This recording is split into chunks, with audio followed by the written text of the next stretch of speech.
మా latest videos కోసం మా ఈ తెలుగు న్యూస్ ఛానల్ సబ్స్క్రైబ్ చేసి గంట సింబల్ యాక్టివేట్ చేసుకోండి. ఈ నెల 14న జ్యేష్ఠ అమావాస్య రాబోతుంది. జ్యేష్ఠ అమావాస్యకే ఏరువాక అమావాస్య అని, మట్టి ఎద్దుల అమావాస్య అని పేరు.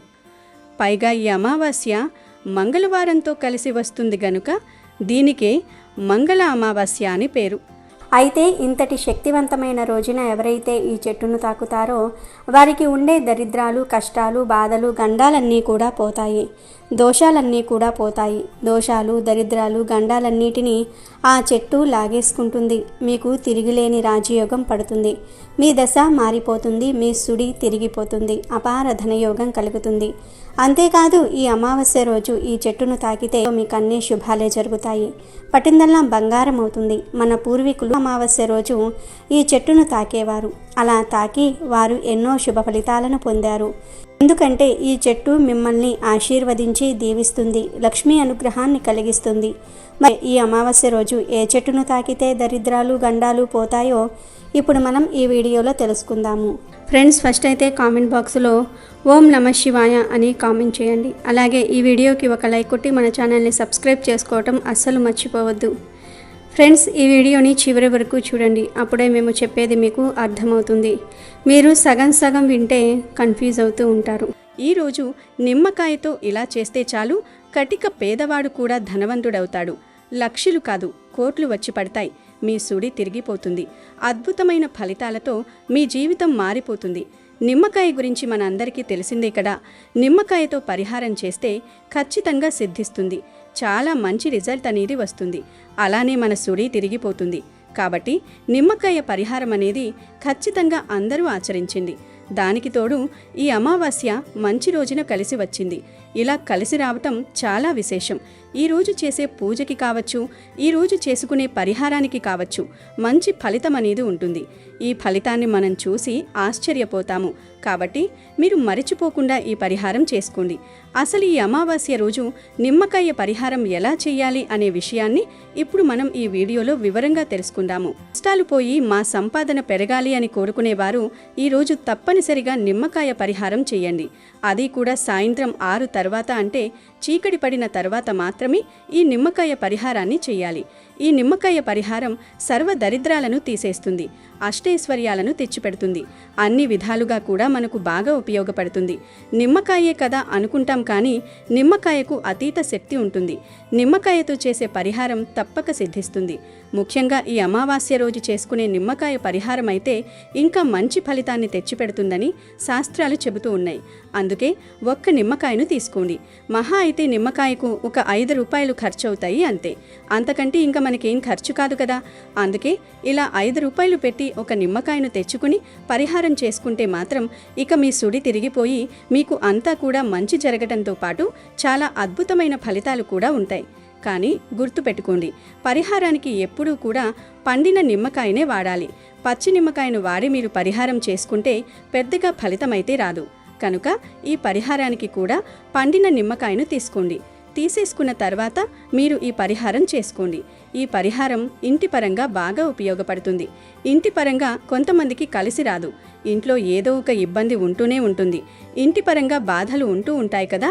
నరదృష్టి, చెడు ప్రయోగాలు, ఆర్థిక సమస్యలు, ఇరుగు పొరుగువారు, చుట్టాలు, బంధువుల ఏడుపులు, అలాంటి సమస్యలు వాళ్ళు ఈ పరిహారం చేయటం వల్ల అద్భుతం జరుగుతుంది. అసలు ఈరోజు నిమ్మకాయతో ఏం చేయాలి అంటే ఏమీ లేదు. ముందు ఒక నిమ్మకాయను తీసుకుని దానిని 2 ముక్కలుగా కట్ చేయండి. కట్ చేసిన తర్వాత ఈ 2 ముక్కల మీద పసుపును, కుంకుమను రాయండి. అంటే ఒక ముక్కకు పసుపును రాయండి, ఒక ముక్కకు కుంకుమ రాయండి. తర్వాత ఈ 2 ముక్కలను తీసుకుని మీ ఇంటి బయటకు వచ్చేయండి. అంటే మెయిన్ డోర్ బయటకు వచ్చి గుమ్మానికి 2 వైపులా కొంచెం కొంచెం ఉప్పును పోయండి. అంటే 2 గుప్పెల్లో ఉప్పు తెచ్చుకుని గుమ్మానికి ఒక్కో వైపు పిడికిడేసి పోయండి. కుప్పలాగా పోయండి. ఉప్పును ఎందుకు పోయాలంటే ఉప్పు నెగిటివ్ ఎనర్జీని లాగేసుకుంటుంది. మనకుండే సమస్యలను, కష్టాలను తొలగించే శక్తి ఉప్పుకు ఉంటుంది. ఉప్పు అంటే లక్ష్మీదేవి స్వరూపం. ఉప్పు ధన సమస్యలను తొలగించి ధనాన్ని ఆకర్షిస్తుంది. కనుక ముందు ఉప్పు పోసి ఆ పైన ముందుగా కట్ చేసి పెట్టుకున్న 2 నిమ్మకాయ ముక్కలను ఇక్కడ చూపిస్తున్న విధంగా, అంటే వీడియోలో చూపిస్తున్న విధంగా పెట్టుకోండి.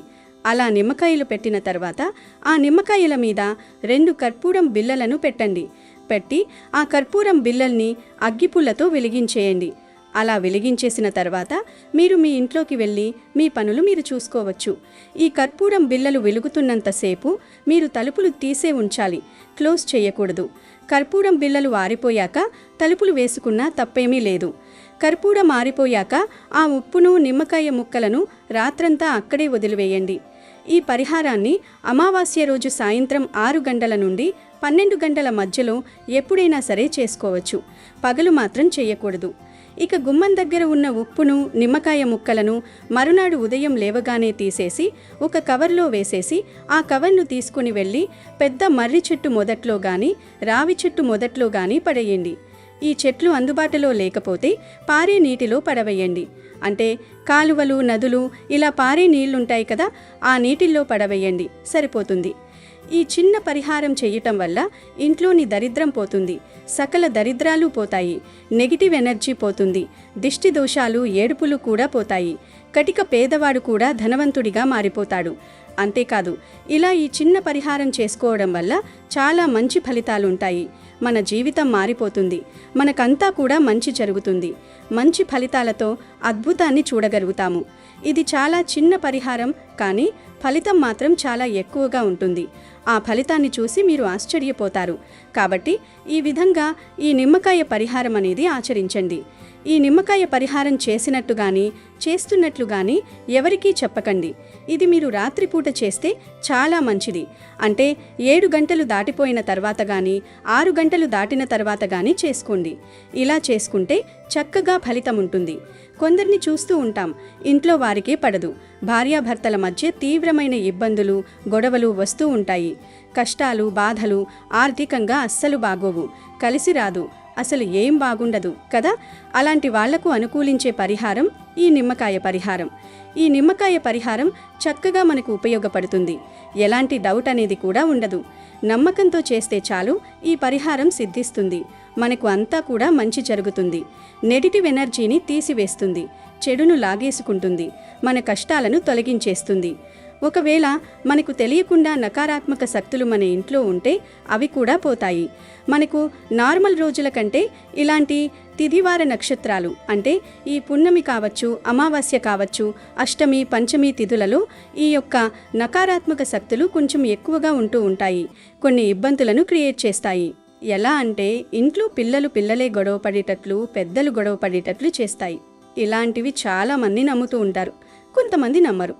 మన పెద్దవారు చెప్తూ ఉంటారు, మాకు అమావాస్య కలిసి రాదు, ఇబ్బంది కలుగుతుంది, ఏం చేయాలో అర్థం కాదని. కొంతమంది బాధపడిపోతూ ఉంటారు కదా. అలాంటి కీడులేమీ జరగకుండా, దుష్టశక్తులు మన మీద ఎలాంటి ఎఫెక్ట్ చూపకుండా ఉపయోగపడే పరిహారం ఈ పరిహారం. ఈ పరిహారం మాత్రం చక్కగా మీకు సిద్ధిస్తూ ఉంటుంది. కాబట్టి చీకటి పడిన తర్వాతే చేసుకోండి. అలాంటప్పుడే మీకు ఫలితం అధికంగా ఉంటుంది. మనకు ఎలాంటి ఇబ్బంది అనేది ఉండదు. రాత్రి సమయంలోనే చెడు అనేది మన ఇంట్లోకి ప్రవేశిస్తుంది. కాబట్టి ఆ చెడు నుంచి కూడా మనం విముక్తి కలిగించుకోవడానికి ఉపయోగపడే పరిహారం ఈ పరిహారం. చక్కగా మనకు సిద్ధింపబడే పరిహారం. కాబట్టి నమ్మకంతో ఆచరించండి. ఆచరించేసి ఫలితం పొందండి. అలానే మీకు ఉండే ఇబ్బంది అంతా కూడా తొలగించుకుని అష్టైశ్వర్యాలను కలిగించుకోండి. ఇది చాలా చిన్న పరిహారం, కానీ ఈ అమావాస్య చాలా శక్తితో కూడుకుని వస్తుంది. ఈరోజు ఈ నిమ్మకాయ పరిహారం చేసుకోవడం వలన సంపాదన కూడా పెరుగుతుంది. లక్షల నుండి కోట్లు సంపాదించే స్టేజ్కి వెళ్తారు. అంచెలంచెలుగా సంపాదన అనేది పెరుగుతుంది. కటిక పేదవాడు కూడా ధనవంతుడవుతాడు. అంటే ఒకేసారి కోట్లు వచ్చి పడిపోతాయని కాదు, నిదానంగా మీ సంపాదన అనేది పెరుగుతుంది. ధనద్వారాలు తెరుచుకుంటాయి. అంతేకాదు, అమావాస్య రోజు ఒకవేళ మీరు దూర ప్రయాణం చేయాల్సిన అవసరం వస్తే మీ దగ్గర ఒక నిమ్మకాయను ఉంచుకోండి. అలా ఉంచుకోవడం వలన ప్రమాదాలు జరగకుండా ఉంటాయి. ఒంట్లో నలత తగ్గుతుంది. ప్రయాణాలు చేసేటప్పుడు ఇబ్బంది పడకూడదు, ఎలాంటి దుర్ఘటనలు జరగకూడదు. మాకు మంచి జరగాలనుకునేవారు ఒక నిమ్మకాయను మీతో పాటు పెట్టుకొని ప్రయాణానికి వెళ్ళండి. మీరు వెళ్లాల్సిన చోటికి వెళ్ళిన తర్వాత ఆ నిమ్మకాయను తీసి దారి పక్కన పడేయండి. ఆ నిమ్మకాయను పెట్టుకుని వెళ్ళటం వల్ల ఏమవుతుంది అంటే, ఏదైనా చెడు ఉంటే ఆ నిమ్మకాయ తీసేసుకుంటుంది. మనకు మంచి ఫలితాన్ని ఇస్తుంది. మనకు ఎలాంటి ఇబ్బంది అనేది కలగకుండా చూసుకుంటుంది. నిమ్మకాయకు అన్ని పవర్స్ ఉన్నాయి. నిమ్మకాయే కదా అనుకుంటాం, కానీ నిమ్మకాయ చాలా పవిత్రతను కలిగి ఉంటుంది. నిమ్మకాయ దిష్టి దోషాలను తీయడానికి, మనకు ఉండే ఇబ్బందులన్నిటినీ కూడా పోగొట్టుకోవడానికి, మనకంతా కూడా మంచి జరిగేలాగా చేయడానికి బాగా ఉపయోగపడుతుంది. కాబట్టి మీరు ఇలా ఈ చిన్న చిన్న పరిహారాలు నిమ్మకాయలతో ఇలా చేసుకుని ఫలితం పొందండి. అలాగే అమావాస్య రోజున తప్పనిసరిగా అందరూ ఒక నిమ్మకాయతో ఇప్పుడు మనం చెప్పుకున్న చిన్న పరిహారం చేయండి. అలా చేసుకోవడం వలన మీకు ఎంతో మేలు జరుగుతుంది. కష్టాలు, బాధలు, సమస్యలు అన్నీ పోతాయి. ధన సమస్యలు పోతాయి. ధన లాభం కలుగుతుంది. చాలా మంచిది కనుక అందరూ కూడా ఈ నిమ్మకాయ పరిహారం చేసి శుభ ఫలితాలను పొంది ఆనందంగా జీవించండి. మంగళవారం అమావాస్య కలిసి వస్తే దానిని మంగళ అమావాస్య లేదా భౌమ అమావాస్య అంటారు. ఇది సూర్యగ్రహణంతో సమానమైన రోజు. తిథులలో అమావాస్య చాలా శక్తివంతమైనది. అలాగే వారాలలో మంగళవారం చాలా శక్తివంతమైనది. మంగళవారం అమావాస్యతో కలిసి వస్తే దానిని మంగళ అమావాస్య లేదా భౌమ అమావాస్య అనే పేరుతో పిలుస్తూ ఉంటారు. ఈ అమావాస్య అన్ని రకాల భూత ప్రేత పిశాచ బాధలను తొలగిస్తుంది, దుష్టశక్తులను తొలగిస్తుంది. ఈ భౌమ అమావాస్య సందర్భంగా కాలభైరవుణ్ణి దర్శిస్తే సమస్త జాతక దోషాలు తొలగిపోతాయి. భయంకరమైన శత్రుబాధలు, నరఘోష, నరపీడ, దృష్టి దోషం, అప్పుల బాధలన్నీ కూడా తొలగింపచేసుకోవాలంటే మంగళవారంతో కూడిన అమావాస్య రోజు శివాలయానికి వెళ్ళి కాలభైరవుణ్ణి దర్శించుకొని నీటితో అభిషేకం చేయించుకోండి. అలాగే ఈ అమావాస్య రోజు కొన్ని తప్పు పనులను పొరపాటును కూడా చేయకూడదు. ఈ అమావాస్య రోజున పచ్చళ్ళు తినకూడదు. అంటే నిల్వ పచ్చళ్ళు ఉంటాయి కదా, అవి తినకూడదు. అలాగే ఈ అమావాస్య రోజు రాత్రి పెరుగును తినకూడదు. ఎంతో శక్తివంతమైన ఈ అమావాస్య రోజు వాహనాలు కొనకూడదు. అంటే సైకిళ్ళు, బైకులు, కారులు ఇలాంటివి ఏమీ కూడా ఈ అమావాస్య రోజు కొనుగోలు చేయకూడదు. అలాగే ఈ అమావాస్య రోజు కొత్త దుస్తులు కూడా కొనకూడదు. నల్లటి రంగు దుస్తులు ధరించకూడదు. అలాగే ఈ అమావాస్య నాడు ఎవరికీ అప్పు ఇవ్వకూడదు, ఎవరి నుండి అప్పు తీసుకోకూడదు. ఈ అమావాస్య నాడు పగటిపూట నిద్రపోకూడదు, లేదంటే మీ ఇంట్లోకి దరిద్ర దేవత అడుగు పెడుతుంది. దంపతులు బ్రహ్మచర్యం పాటించాలి. అమావాస్య నాడు దూర ప్రయాణాలు కూడా చేయకూడదు. ఎలాంటి శుభకార్యాలు నిర్వహించకూడదు. అమావాస్య రోజు తులసి చెట్టు నుండి ఆకులు కూడా కొయ్యకూడదు. జుట్టుకు నూనె రాయకూడదు. జుట్టు కత్తిరించడం, గోర్లు కత్తిరించడం వంటి పనులను అస్సలు చెయ్యనేకూడదు. అంతేకాదు, ఈ అమావాస్య రోజున రాత్రి సమయంలో పసిపిల్లలను బయటకు తీసుకురాకూడదు. ఈ జ్యేష్ఠ అమావాస్య రోజు మర్రి చెట్టు కింద ఉన్న సావిత్రీదేవతను పూజించాలని పురాణాలు చెబుతూ ఉన్నాయి. దీనిని వట సావిత్రి వ్రతం అంటారు. ఈ వ్రతాన్ని సాధారణంగా జ్యేష్ఠ పౌర్ణమి రోజు చేస్తారు. పౌర్ణమి రోజు వట సావిత్రి వ్రతం చేయలేని వారు ఈ అమావాస్య రోజు కూడా చేసుకోవచ్చు. వట సావిత్రి వ్రతం అంటే మర్రి చెట్టును పూజించాలి. ఈ రోజున ఎవరైతే మర్రి చెట్టును పూజిస్తారో అలాంటి ఆడవారికి వైధవ్యం రాకుండా దీర్ఘ సుమంగళి ప్రాప్తి కలుగుతుంది. భార్యాభర్తల మధ్య అన్యోన్యత పెరుగుతుంది. అలాగే సంతానం లేని ఆడవారికి సంతాన ప్రాప్తి కలుగుతుంది. ఈ వ్రతాన్ని ఎలా చెయ్యాలంటే స్త్రీలు తెల్లవారుజామున తలస్నానం చేసి ఇల్లంతా శుభ్రం చేసుకోండి. ఈ వ్రతాన్ని చేసే ఆడవారు ఎరుపు రంగు వస్త్రాలు లేదా ఆకుపచ్చ రంగు వస్త్రాలు ధరించాలి. అలాగే కాళ్లకు పసుపు రాసుకొని పాపిట్లో కుంకుమ బొట్టు పెట్టుకోవాలి. చేతులు నిండా మట్టి గాజులు ధరించాలి. అలాగే ఆడవారు ఖచ్చితంగా గూడింటాకు పెట్టుకోవాలి. ముందుగా ఇంట్లో దీపారాధన చేసుకొని మీ ఇంటి దగ్గరలో ఉన్న మర్రి చెట్టు దగ్గరకు వెళ్ళండి.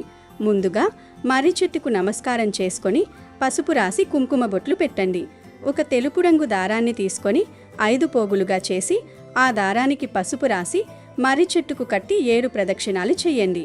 మర్రి చెట్టు మొదట్లో కొన్ని ఆవపాలు పోసి నెయ్యి దీపం వెలిగించండి. చెట్టుకు పసుపు కుంకుమలు, పూలు, అక్షింతలు వేసి ఒక చిన్న బెల్లం ముక్కను నైవేద్యంగా పెట్టండి.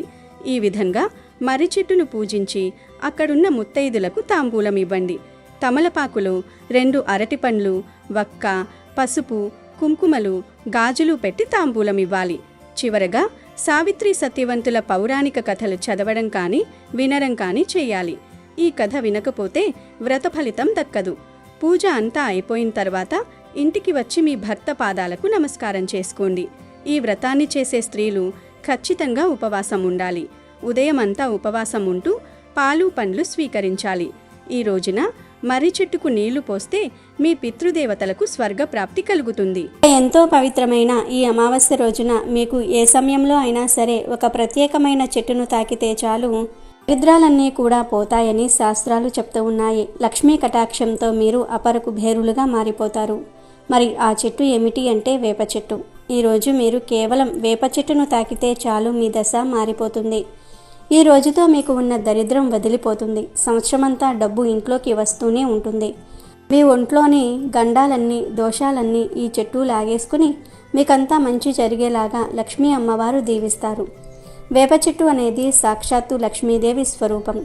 లక్ష్మీదేవి ఫోటో లేకపోతే వేప చెట్టునే లక్ష్మీదేవిగా భావించి పూజించుకునేవారు మన పెద్దలు. ఈరోజు ప్రతి ఒక్కరూ దగ్గరలో ఉండే వేప చెట్టు దగ్గరకు వెళ్ళి చెంబుతో నీళ్లు పోసి వేప చెట్టుకు నమస్కరించుకోవాలి. తర్వాత వేప చెట్టు మొదట్లో 3 ఒత్తులు వేసి ఆవు నెయ్యితో లేదా నువ్వుల నూనెతో దీపం వెలిగించుకోవాలి. ఆ తర్వాత వేప చెట్టును 11 సార్లు తాకండి. ఇలా చేస్తే మీరు కొత్త సంవత్సరంలో అపరకు భేరులుగా మారిపోతారు. మీకు అన్ని శుభాలే జరుగుతాయి. అన్ని శుభవార్తలే వింటారు. చేసే అన్ని పనుల్లో లక్ష్మీదేవి అనుగ్రహం ఉంటుంది. మీకు అన్ని విజయాలే కలుగుతాయి. వేప చెట్టుకు నమస్కరించి ధర్మబద్ధంగా కోరిక కోరుకొని 11 సార్లు వేప చెట్టును టచ్ చేస్తే చాలా మంచిది. మీకు కష్టాలున్నా, ఉద్యోగాలు రావాలన్నా, గొడవలు తగ్గాలన్నా, ఇలా ఎటువంటి సమస్యలు ఉన్నా వేప చెట్టును తాకండి. అలా తాకటం వలన మీ యొక్క సమస్త బాధలు పోయి అష్టైశ్వర్యాలు కలుగుతాయి. అమావాస్య రోజున తప్పనిసరిగా ఈ చెట్టును తాకండి. మీరు ఈ ప్రాసెస్ అంతా చేయకపోయినా పర్లేదు. మీకు వేప చెట్టు కనిపించినప్పుడు ఆ చెట్టు దగ్గరకు వెళ్ళి దానిని 11 సార్లు టచ్ చేసినా చాలు. మీకుండే కష్టాలు, దరిద్రాలు, గండాలన్నీ కూడా పోతాయి. అపార ధనయోగం కలుగుతుంది. కనుక ప్రతి ఒక్కరూ కూడా ఈ అమావాస్య రోజు ఈ చెట్టును తాకి శుభ ఫలితాలను పొందండి. ఆనందంగా జీవించండి. ఈ అమావాస్య రోజున లక్ష్మీదేవిని కనుక పూజించినట్లయితే మీకున్నటువంటి సమస్యలన్నీ కూడా పూర్తిగా తొలగిపోతాయి. ఈ రోజు మీరు ఉదయాన్నే స్నానం చేసుకొని లక్ష్మీదేవి ఫోటోని అలంకరించుకొని పసుపు రంగు లేదా ఎరుపు రంగు పుష్పాలు సమర్పించి సింపుల్గా పూజ చేసుకోండి. నైవేద్యంగా పాలతో చేసిన పరమాన్నాన్ని గాని లేదా పంచదార కలిపిన పాలను గాని పెట్టండి. అలాగే ఈరోజు దగ్గరలో ఉన్న అమ్మవారి గుడికి వెళ్ళి రాహుకాలంలో నిమ్మదీపాలు పెట్టండి. ఈ నిమ్మదీపాలు పెడితే జాతకంలో ఉండే దోషాలు పూర్తిగా పోతాయి. ఈ దీపాలు ఎలా పెట్టాలంటే ముందు నిమ్మకాయలు తీసుకొని వాటిని కట్ చేసి లోపల గుజ్జంతా తీసేసి దొప్పలని వెనక్కి తిప్పేయాలి. వీటిని ఒక విస్తరి ఆకులో పెట్టి ఆ దొప్పలలో నూనె లేదా నెయ్యి వేసి వత్తులు వేసి దీపాలు పెట్టాలి. ఈ దీపాలు 9 గాని లేదా 18 గాని పెట్టుకోవాలి. ఈ రాహు దీపాలను దుర్గాదేవి గుడిలో పెట్టండి. చాలా మంచి జరుగుతుంది. ఇక ఈ రోజున మంగళవారం అలాగే అమావాస్య కలిసి వచ్చిన వేళ మీ కుడి చేతికి ఎరుపు రంగు దారాన్ని కట్టుకోండి. మీరు చేసే పనుల్లో ఆటంకాలు ఏర్పడకుండా ఉంటాయి. కుజదోషంతో ఇబ్బంది పడేవారు ఈరోజు హనుమాన్ చాలీసాను చదవండి. ఇక మగపిల్లలు ఉన్న తల్లులు ఈ రోజున ఒక ప్రత్యేక పరిహారం చేసుకోవాలి. మగపిల్లలపై నరదిష్టి ఎక్కువగా ఉంటుంది కాబట్టి వారిని దోషాల నుండి రక్షించుకోవడానికి ఈ అమావాస్య రోజు రాత్రి ఒక కోడిగుడ్డును తీసుకొని దానికి నిండుగా కుంకుమ రాసి ఆ తర్వాత దానిపై కాటుగుతో ఎక్స్ గుర్తు వేసి తర్వాత ఆ గుడ్డుతో పిల్లాడికి దిష్టి తీసి ఎవరు తొక్కని చోట లేదా పారే నీటిలో పారేయాలి. ఇది పిల్లల ఆరోగ్యం, భవిష్యత్తుకు ఎంతో మేలు చేస్తుంది. తల్లి లేని పక్షంలో భార్య కూడా తన భర్తకు ఈ దిష్టి తీయవచ్చు. అలాగే ఆర్థిక సమస్యలు ఉన్నవారు ఈరోజు రాత్రి ₹1 బిళ్ళను తీసుకొని తమ సంకల్పం చెప్పుకొని తల చుట్టూ తిప్పుకొని రాత్రంతా ఆరుబయట గోడపై ఉంచాలి. మరుసటి రోజు ఉదయం ఆ బిళ్ళను ఎవరికైనా దానం చేస్తే అప్పుల బాధలు తొలగిపోయి ధనప్రాప్తి కలుగుతుంది. ధన సంపాదన కూడా పెరుగుతుంది. మట్టి రైతుకు ఆశ, మట్టి రైతుకు జీవనం, మట్టి రైతు బ్రతుకుకు భరోసా, మట్టిపైనే తన జీవితం ఆధారం. కాబట్టి మట్టికి రైతుకు ఎంతో విడదీయరాని బంధం ఉంది. ఈ బంధాన్ని ఎప్పటికీ ఎవరూ విడదీయలేరు. ఆ మట్టిని నమ్ముకునే తన బ్రతుకు ప్రారంభిస్తాడు. అదే మట్టిలోనే కలిసిపోతాడు. అందుకే మట్టిని ప్రతి ఏడాది రైతు ఏదో ఒక విధంగా పూజిస్తూనే ఉంటాడు. అలాంటి వాటిల్లో ఒకటి మట్టి ఎద్దుల అమావాస్య. అమావాస్యకే మట్టి ఎద్దుల అమావాస్య అని, ఏరువాక అమావాస్య అని పేరు. ఈ రోజు మట్టి బసవన్నలకు అంటే మట్టితో ఎద్దుల బొమ్మలు చేసి ప్రత్యేక పూజలు చేస్తారు. ఇలా మట్టి ఎద్దులను పూజిస్తే పంటలు బాగా పండుతాయి, వర్షాలు బాగా కురుస్తాయి, రైతుల ఆరోగ్యాలు కూడా బాగుంటాయని నమ్మకం. ఏరువాక పౌర్ణమి తర్వాత వచ్చే అమావాస్యనే మట్టి ఎద్దుల అమావాస్య, ఏరువాక అమావాస్య అని అంటారు. దీనిని రైతులు ఒక పండుగలాగా చేసుకుంటూ ఉంటారు. వానలు కురవటము, విత్తు వేసుకునే తరుణంలో ఈ పండుగ వస్తుంది. ఈరోజు పిండి వంటలు వండి మంచిగా పూజలు చేస్తారు. పూజ పూర్తయిపోయిన తర్వాత మట్టి ఎద్దులను ఇళ్లకు తీసుకుని వెళ్ళి ఇళ్లల్లో దూలాలు పైకప్పులపై ఏడాదంతా ఉంచుతారు. కొందరు ఎద్దు బొమ్మలను నదుల్లో నిమజ్జనం చేస్తారు. కొన్ని గ్రామాల్లో ఆలయ గోపురాలు, ఆలయ ప్రాంగణాల్లోనూ కొలువు చేస్తారు. ఈ మట్టి ఎద్దుల తయారీలో ఎలాంటి రసాయనాలు వాడరు. మట్టితోనే విగ్రహాలు చేస్తారు. మొత్తానికి ఈ పండుగను సంక్రాంతి పండుగ కన్నా ఘనంగా నిర్వహిస్తారు. మట్టి ఎద్దులని ఎందుకు పూజిస్తారంటే రైతన్నలకు ఎద్దులకు మంచి సంబంధం ఉంటుంది. రైతుకు 4 వేళ్ళు నోట్లోకి వెళ్తున్నాయి అంటే అందుకు కారణం ఎద్దులు. అవి లేకుంటే పంట అనే మాట కూడా వినిపించదు. కాడెద్దులను రైతన్నలు నడిచే దైవాలుగా భావించి ఈ మట్టి ఎద్దుల అమావాస్య పండుగను నిర్వహిస్తారు. ఇక ఈ అమావాస్య రోజున భూమిపైన దుష్టశక్తుల ప్రభావం ఎక్కువగా ఉంటుంది. కాబట్టి ఈ రోజున ప్రతి ఒక్కరూ ఉప్పుతో దిష్టి తీసుకోండి. అమావాస్య రోజున దిష్టి తీసుకుంటే ఎంతటి కష్టమైనా వెంటనే తొలగిపోతుంది. అలాగే మీ ఇంటికి కూడా ఉప్పుతో దిష్టి తీయండి. మీ ఇంటికి పట్టిన నరపీడ, దరిద్ర బాధలన్నీ తొలగిపోయి మీ ఇంటికి మంచి రోజులు ప్రారంభమవుతాయి. ఈ అమావాస్య రోజున మీ ఇంటి ముందు ఒక గుమ్మడికాయను కట్టుకోండి. గుమ్మడికాయ అంటే మహాలక్ష్మి స్వరూపం. ఏ ఇంటి ముందైతే గుమ్మడికాయ ఉంటుందో ఆ ఇంట్లో కష్టాలే ఉండవు. అమావాస్య రోజున గుమ్మడికాయ కట్టుకుంటే మీ ఇంటికి చాలా మంచి జరుగుతుంది. ఈరోజు ఒక గుమ్మడికాయను తెచ్చుకొని దానికి గంధం రాసి కుంకుమ బొట్లు పెట్టి మీ ఇంటి ముందు కట్టి ధూపం వేయండి. గుమ్మడికాయ కట్టలేని వారు కలబందం మొక్కును కట్టుకోండి. అలాగే ఈరోజు ఇంటి గుమ్మానికి నిమ్మకాయలు కూడా కట్టుకోవచ్చు. తద్వారా మీ ఇంటికి ఉన్న వాస్తు దోషాలు తొలగిపోతాయి.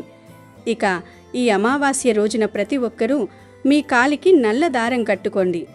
అమావాస్య రోజున నల్ల దారం కట్టుకుంటే మీపై నరదిష్టి పడకుండా మీరు చేసే పనిలో ఎలాంటి అడ్డంకులు లేకుండా ఉంటాయి. చాలామంది మేము పోయిన నెల అమావాస్యకి కాలికి నల్లదారం కట్టాము కదా, ఇప్పుడు మళ్ళీ కట్టాలా అని అడుగుతూ ఉంటారు. మీరు కాలికి కట్టిన నల్లదారం పవర్ నెల రోజులలో పోతుంది గనుక నెల ప్రతి అమావాస్యకి నల్లదారాన్ని తీసేసి ఏదైనా పచ్చటి చెట్టు మీద పడేసి మళ్ళీ కట్టుకోవడం మంచిది. దిష్టి తగలకుండా ఉంటుంది.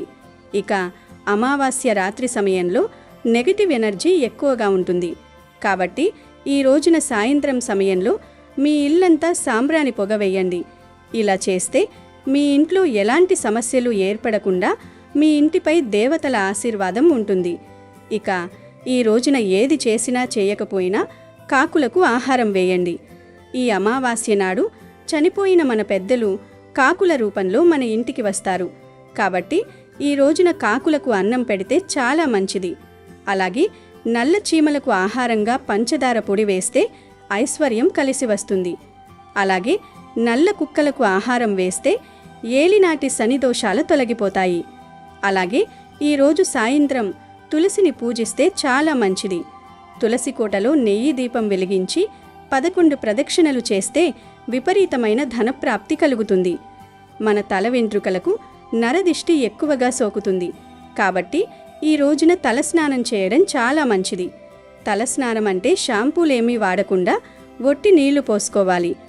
ఇక మీ భర్తకు బాగా కలిసి రావాలంటే ఒక తమలపాకు పైన గంధంతో ఓం అని రాసి ఈ తమలపాకుని మీ పూజ గదిలో పెట్టి మీ భర్తకు బాగా కలిసి రావాలని కోరుకొని దేవునికి నమస్కారం చేసుకోండి.